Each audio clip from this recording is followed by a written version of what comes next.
बीतल समैया शिव गुरु थकल शरीरिया हो, किया हे गुरु थकल शरीरिया हो।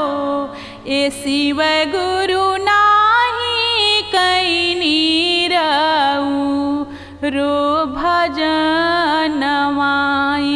तनवा समसनवा जई है हो। ए शिव गुरु नाही कैनी रहू रो भजनवाई तनवा समसनवा जई है हो। पहिला उमरिया शिव गुरु रहे लड़कैया हो।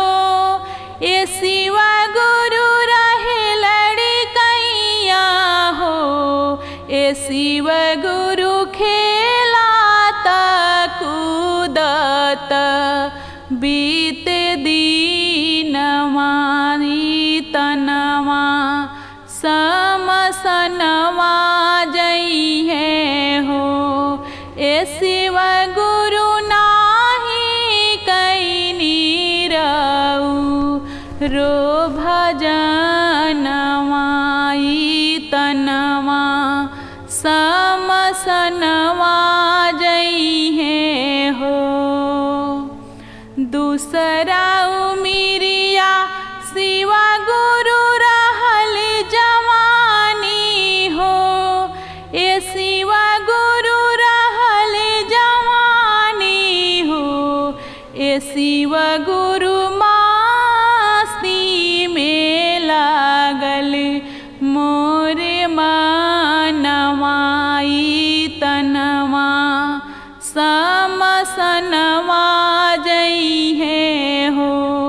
ए शिव गुरु नाही कैनी रहू रो भजनियाई